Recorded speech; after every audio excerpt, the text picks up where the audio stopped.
Hey, come sit with me for a second. Grab your coffee, your tea, whatever you're drinking right now, because today, this isn't just a celebrity story. Today, we're talking about an archetype. We're talking about what happens when a role sticks to a person, when a character becomes an identity, and what happens when that identity finally starts to crack. Because lately, you've probably seen the headlines about Blake Lively, the rumors, the set stories, the accusations of difficult behavior, and suddenly the image of America's sweetheart doesn't look so unshakable anymore. But here's the interesting part. No one is actually shocked. And that's where we pause. Because this isn't random. Let me ask you something. Honestly, did we love Blake Lively as Blake, or did we love her as Serena Woodsen?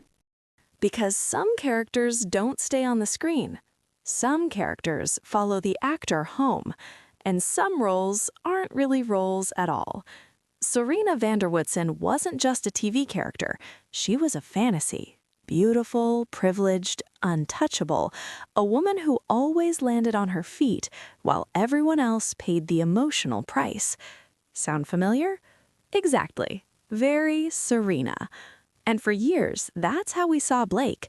Not fragile, not flawed, but protected by beauty, charm, and silence. Now let's rewind for a moment. Today, Blake Lively and Ryan Reynolds are sold to us as the perfect couple, but their story didn't start perfectly. And no, this isn't a villain-woman story either. This is an emotional denial story.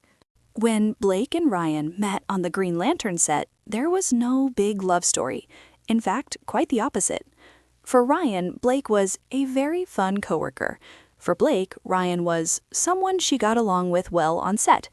At the same time, Blake was dating her Gossip Girl co-star, Penn Badgley. They looked happy. Ryan Reynolds, meanwhile, was married to Scarlett Johansson, Hollywood royalty. On paper, everything was fine. No one was technically doing anything wrong. But life isn't lived on paper. When filming ended, the contact didn't. The texts continued. The calls continued. The meetups continued. And that thing people like to call just friendship slowly started taking up more space than it should. Years later, Scarlett Johansson shared a crucial detail in an interview. She said something that stuck with me. She said, "I knew they met during filming, but I noticed Blake was calling Ryan often, insisting on seeing him.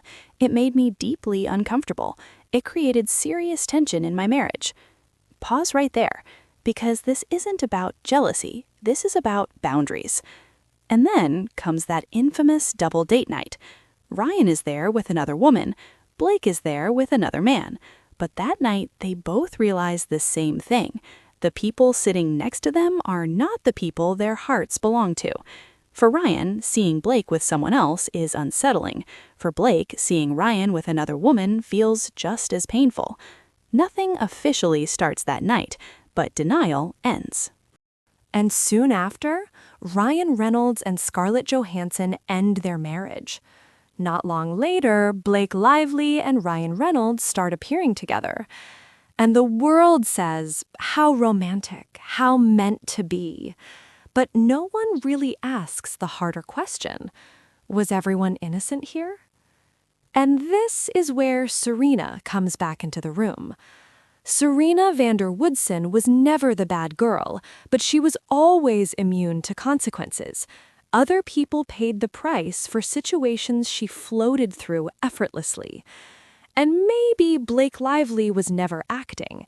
Maybe we were watching Serena play herself.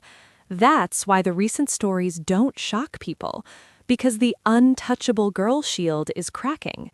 This isn't a cancellation conversation. This is a pattern recognition conversation. Some women with beauty, softness, charm create an unspoken belief that they can't be wrong, that they don't cross lines, that they don't cause damage. But being human includes making mistakes. And when someone lives too long without being questioned, eventually everything gets questioned at once. If Blake Lively is being discussed today, it's not just about her.